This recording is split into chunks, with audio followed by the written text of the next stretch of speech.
Se você não progride carga nem as repetições, o que acontece com a sua hipertrofia? Por exemplo, se você estabelecer uma determinada carga, uma determinada quantidade de repetições em que inicialmente você está próximo da falha, só que a partir de então você não faz progresso nisso, o que vai acontecer com a sua hipertrofia? Principalmente quando a gente compara essa condição de não progredir como uma condição em que você progride gradualmente, seja o peso ou a quantidade de repetições, ou seja, você tem uma sobrecarga progressiva. É justamente isso o que nós vamos debater hoje com esse estudo que acabou de sair do Ítalo Cassiano e colaboradores, então um pesquisador brasileiro. A gente precisa valorizar muito isso, tá, pessoal? Nós temos excelentes pesquisadores aqui no Brasil, o Ítalo Cassiano, o Felipe Damas, então a gente tem gente boa aqui fazendo pesquisa, o Valmor Tricoli, da USP, o Carlos, o Grinovich, tem alguns pesquisadores que é importante que vocês tenham um nome em mente, porque muitas das vezes, né, obviamente, a gente não pode ter um ídolo em que a gente não vai questionar. Isso não é saudável em nenhum aspecto, tá? É importante questionar sempre. Mas tem indivíduos que é importante a gente ter nome na cabeça, porque quando produzem algum nível de conteúdo é legal, né, acompanhar, são pessoas boas, tá? Pessoas capacitadas. Mas vamos lá. Nesse estudo aqui, ele começa dizendo aqui logo na introdução que as recomendações do American College são as seguintes, que é importante que haja algum nível de progresso, tá? Então, o que é conhecido como sobrecarga progressiva, é importante que tenha algum nível de progresso para manter as adaptações na musculatura, né? E depois ele vai debater o porquê isso é importante lá na discussão, mas de forma prévia, ele diz que se você mantém o mesmo número de repetições e uma mesma carga, conforme o tempo passa, isso começa a ficar menos desafiador. Então, a partir do momento que você impõe menor sobrecarga, menor exigência à musculatura, os seus resultados poderiam ser inferiores, porque no começo, ok, é difícil. Mas se você não progride depois, o seu corpo começa a se adaptar àquele nível de carga, àquele nível de repetições, àquele ambiente, e você começa a extrair menos resultado a partir de então. Por isso seria importante ter algum nível de progresso. Então ele vai testar, né, essa hipótese aqui. Bom, comparando indivíduos que progridem com indivíduos que não progridem, qual é o nível de diferença? Será que tem diferença? Para isso, né, ele selecionou aqui mulheres destreinadas, já já a gente vai ver a quantidade, mas ele selecionou mulheres destreinadas, em que elas tinham cada um dos braços realizando exercícios nas seguintes condições. Um dos braços realizava, né, os braços foram alocados em ou a condição em que havia sobrecarga progressiva, em que era possível progredir a quantidade de peso ou a quantidade de repetições, ou a condição em que não se progredia, em que se mantinha uma constante de peso e quantidade de repetições, ou o grupo controle, né, a condição controle em que não havia treino. Tá? Então, tinham essas três condições, os dois braços eram alocados com a possibilidade de serem alocados nessas três condições. Eles tiveram aqui duas sessões de familiarização, isso daqui é importante para indivíduos destreinados, principalmente, né, não treinados, porque eles não têm familiaridade com o movimento, com o exercício, e aí você precisa adquirir, inclusive, até uma certa coordenação motora para a realização, dependendo do exercício. Eles escolheram aqui uma extensão de cotovelo unilateral. Vocês vão ver depois que essa extensão acontecia um movimento overhead aqui, né? Uma rosca francesa de forma unilateral. Era esse exercício aqui, ó, que eles escolheram. Esse exercício aqui, ó. Eles colocam todas as fotos no final, né? Isso daqui tem uma relação com a revista, tá? Em que vai publicar isso daqui. Normalmente, quando vocês veem diferentes configurações do estudo, tem estudo que já coloca a imagem logo ali, né? Tá a descrição e a imagem. Tem estudo que vai colocar só depois. Isso daqui tem uma relação com a exigência da revista. É a revista que vai ditar aqui, basicamente, onde vai ser, qual vai ser essa organização de imagem, de texto e tudo mais. Cada revista tem uma padronização. Mas era esse daqui o exercício realizado, tá? Então, ali, uma rosca francesa quase, né? De forma unilateral. Mas voltando, até me perdi aqui de onde a gente parou. Eles treinavam 3 vezes por semana durante 8 semanas, ou seja, no final das contas, eles realizaram 24 sessões de treinamento. E eles mensuraram o muscle thickness, né? Eu sempre falo, nessa palavrinha desgraçada sempre trava, mas beleza. E eles fizeram essa medida através de ultrassom, já já vocês vão ver, de tríceps, tá? Então, só que eles fizeram essa medida 72 horas depois da última sessão de treinamento. Isso daqui é importante por quê, pessoal? Porque isso diminui a chance de ter edema. Mas, novamente, eu já falei isso em outros vídeos. Com 24 sessões de treinamento já é para o edema estar bem reduzido. Então, né, não é para isso ser tão identificado. Mas com 72 horas a gente já diminui qualquer chance aqui. Então nós tivemos, completaram o estudo, né, 55 participantes, mulheres, como eu falei, que não estavam treinadas. Aqui, normalmente eu não entro muito em estatística, tá? Mas só pincelando algumas coisas. Por que eu não entro muito em estatística? Como eu falei em outros vídeos, porque isso daqui requer uma determinada explicação mais aprofundada sobre cada um dos testes aplicados. Por exemplo, qual que é a diferença de aplicar uma ANOVA e aplicar uma ANCOVA? Tá? Ou então, o que é de fato, um Deadcorrem. Então, por isso que eu ainda não estou entrando. Mas vai chegar um momento em que nós todos aqui, né, teremos o consenso de que os vídeos precisarão ficar mais longos para que eu faça esse tipo de análise. Mas muito bem, o que eu queria chamar a atenção? Aqui eles pegaram 55 indivíduos, né? Eles começaram ali recrutando 70 indivíduos, mas como eles sabem qual que é a quantidade de repetições, na verdade, qual que é a quantidade de indivíduos que eles precisam ter para um estudo? Será que esse número é aleatório? Ah, esse estudo eu acho que eu vou chamar 20 pessoas. Ou nesse estudo eu acho que eu vou chamar 15 pessoas. Será que é aleatório? Não, não é. Eles colocam isso em uma... Vou até fechar aqui porque estavam me ligando. Mas então, eles colocam isso em um software. Esse software é conhecido como G-Power. E, basicamente, esse software, de acordo com as características do estudo que você vai fazer, ele mostra para você uma quantidade de voluntários que precisam ter na sua amostra para que os seus dados tenham alguma significância, tenham algum poder estatístico. E aí, esse software te mostra. Então, não é aleatório, não é assim, eu quero pegar 15 participantes. Não, tem uma quantidade mínima de participantes para que você tenha algum nível de potência, algum nível de significância, potência é complicado, né? Mas algum nível de significância estatística, ok? Muito bem. Então, como eu falei, eles analisaram aqui o muscle thickness, caraca, agora foi, hein? Com ultrassom.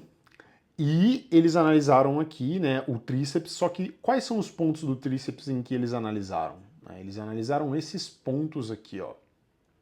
60% e 70%. 60% ou 70% do quê? Deixa eu até pegar aqui, mas se eu não me engano, é do acrômio, muito provavelmente é do acrômio, quer ver? É exatamente isso daqui, ó. Entre o acrômio, que é um processo da escápula, e o epicôndilo lateral do húmero. Então eles pegaram 60% dessa distância e 70% dessa distância para fazer a medição. Então nós tivemos 2 pontos de medição, ok? Depois ele somou ali também para ver qual era a diferença. Agora um ponto importante.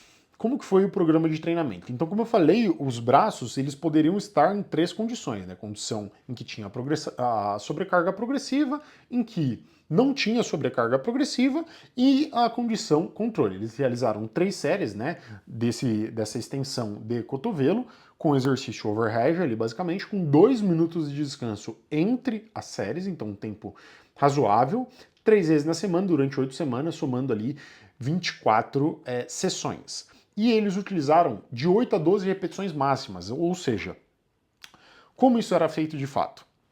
O grupo que falhou, então esse grupo, na verdade, é o grupo que falhou. Gente, amanhã eu tenho um congresso, e aí o tanto que eu estudei esses dias, minha cabeça já tá batendo palma já, tá? O grupo que falhou não. O grupo que teve sobrecarga progressiva, tá? Então o grupo que teve sobrecarga progressiva, que é esse grupo PO aqui, tá? O que que aconteceu? Eles fizeram o seguinte, eles ajustaram inicialmente ali o peso, né, para atingir, né, na margem de 8 a 12 repetições. Ou seja, são 8 a 12 repetições como? Chegando até a falha, tá? Então são 8 a 12 repetições, ou na falha, ou muito próximo dela, que são repetições máximas de fato. Beleza. E aí como que funcionava a progressão? Suponhamos lá que o indivíduo está fazendo 10 repetições. Ele escalava essa quantidade de repetições até chegar em 12. Chegou em 12 repetições, aí ele progredia um pouquinho do peso até que ele voltasse próximo da base, até próximo ali de 8, 10 repetições. Aí o que ele fazia? Ele mantinha aquele peso nas sessões seguintes e ia progredindo a quantidade de repetições até chegar no teto, até chegar em 12. Chegou em 12, ele progredia um pouquinho do peso e voltava para a base. Então ele ia oscilando essa progressão das repetições com a progressão do peso. Ou seja, não era só progredir peso ou nem só progredir as repetições, ele ia oscilando, mas tinha progressão de forma constante aqui. Já o grupo que não progrediu estabeleceu ali na primeira sessão de treinamento uma carga para chegar em 8 a 12 repetições máximas. Então eram 8 a 12 repetições numa série que de fato extraía um alto nível de esforço. Só que depois eles gravavam o peso que foi utilizado, gravavam a quantidade de repetições e não progrediam mais. E mantinham aquele mesmo peso e a mesma quantidade de repetições que na primeira sessão foi uma quantidade desafiadora, eles não progrediam mais nas sessões seguintes. Então ficaram todas as semanas sem progredir, ok? Então nós tivemos aí cada um dos braços alocados nesse tipo de distribuição. Aqui eles mediram, eles analisaram quantas repetições na reserva os indivíduos foram tendo conforme as semanas foram passando.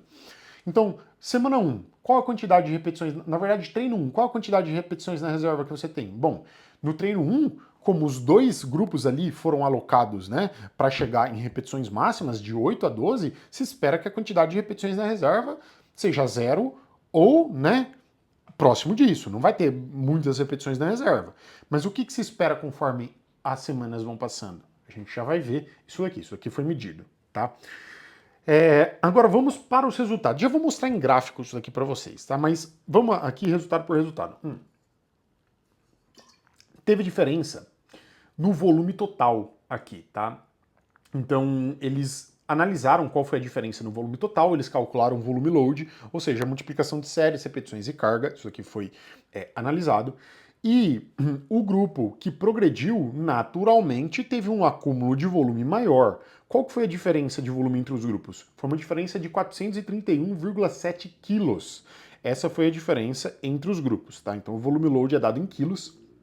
Então essa foi a diferença em que o grupo que progrediu sobressaiu, tá? Agora, quando a gente olha as análises aqui, né, do ultrassom, o que foi encontrado? Que os dois grupos, até agora vamos para as imagens, né, que vai ficar um pouco melhor. Então os dois grupos, o grupo PO aqui, né, que foi o grupo de progressão, e o grupo que não progrediu, que é o NPO aqui, os dois grupos eles tiveram uma medida de tríceps maior do que o grupo controle. Então, os dois grupos melhoraram em relação ao grupo controle. O grupo controle é o grupo que não treinou.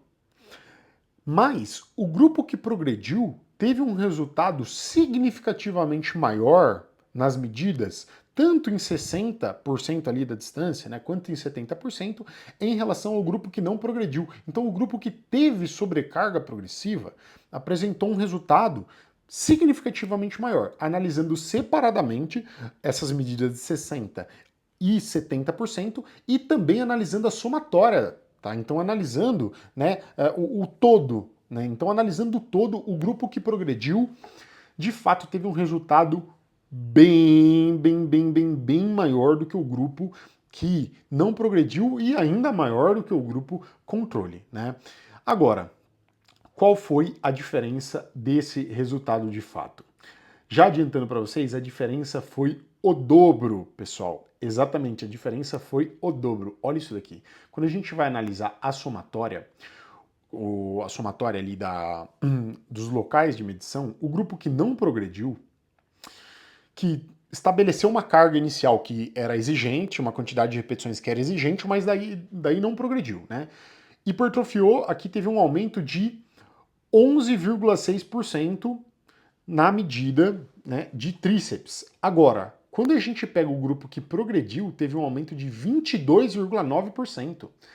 E aí, quando a gente pega a medida em centímetros, o grupo que não progrediu aumentou 0,41 centímetros e o grupo que progrediu aumentou 0,79, quase o dobro. Quase o dobro. Tá? Então, assim, é um valor bem alto. Tudo bem, tem alguns pontos aqui a serem considerados, tá? Quais são os pontos? São indivíduos que não são treinados. Então, o que se espera de indivíduos assim? Se espera que o nível de progresso seja alto mesmo. Muito mais alto do que um indivíduo treinado, que tem uma janela de hipertrofia diminuída. Então, o grupo que de fato progrediu teve um resultado alto, assim, já se esperava que fosse um resultado maior do que o grupo controle e o grupo que não progrediu. Mas ele teve um resultado nessa magnitude, também atrelado ao fato de serem indivíduos não treinados. Muito bem. Ponto importante aqui, tá, pessoal, pra gente conversar. Mesmo o grupo que não progrediu, teve algum nível de resultado. Isso daqui seria mantido se o indivíduo fosse menos treinado? Na verdade, desculpa, se o indivíduo fosse mais treinado, se o indivíduo fosse altamente treinado, se a gente pegar esses caras aí que treinam vários anos, que tem uma força relativa alta, que tem uma boa capacitação técnica para realizar o exercício, pessoas que treinam mesmo, que realmente são bem treinadas, o que aconteceria? Será que se essa pessoa não progredir, ela estabelece uma carga inicial e uma quantidade de repetições de forma inicial que é exigente e depois ela não progride, o que será que acontece? Eu acredito que tem algum nível de hipertrofia, mas eu acredito que, obviamente, esse nível é bem menor. Mas deve ter algum nível, tá? Agora, o que justifica essa diferença em resultado? Quando você ajustou o peso e a quantidade de repetições para que a série seja levada até um alto nível de esforço, você consegue recrutar fibras que são suscetíveis à hipertrofia. Na verdade, você não recruta só essas fibras, né? Você recruta o todo ali, principalmente trabalhando com uma margem de 8 a 12 repetições, que é uma margem em que a intensidade do exercício é uma intensidade moderada mais alta, tá? Então, o que se espera é que você tenha um bom recrutamento de todas as suas fibras. Só que conforme as semanas vão passando e você não progride, pelo fato daquele esforço inicial não ser mantido, você começa a aumentar as repetições em relação à proximidade com a falha. Ou seja, você começa a não trabalhar tão próximo da falha.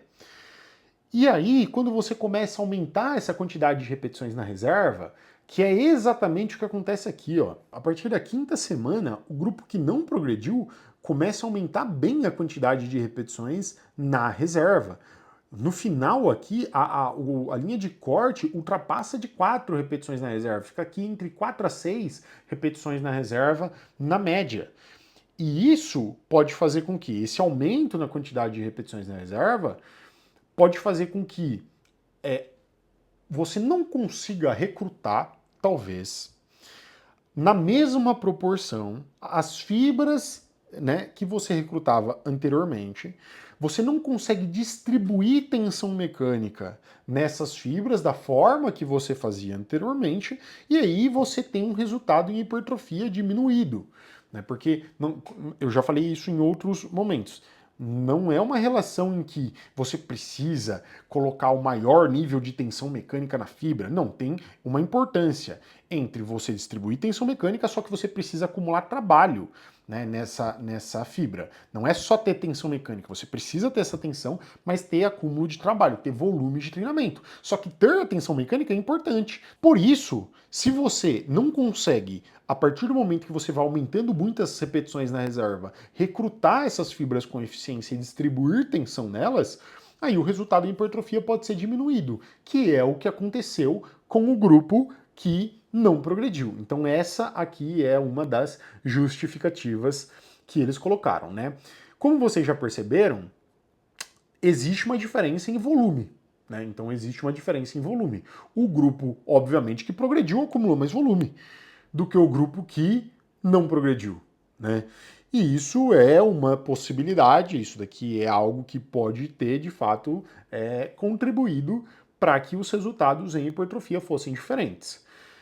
Então, né, se é importante aqui, se tem diferença a progressão, né, de peso ou na quantidade de repetições, a sobrecarga progressiva, para indivíduos que não são treinados, imagina para indivíduos treinados, pessoal.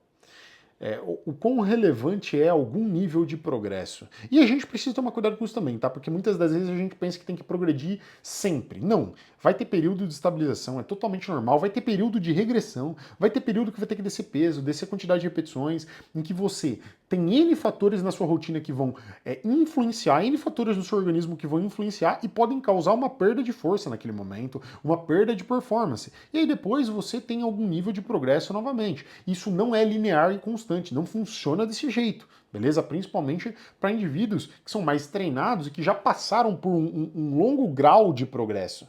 Inicialmente, nós temos adaptação neural, nós temos adaptações estruturais envolvidas que fazem com que o nosso progresso nos pesos, o progresso nas repetições seja notório. Depois isso não acontece exatamente nessa proporção. As coisas oscilam, beleza?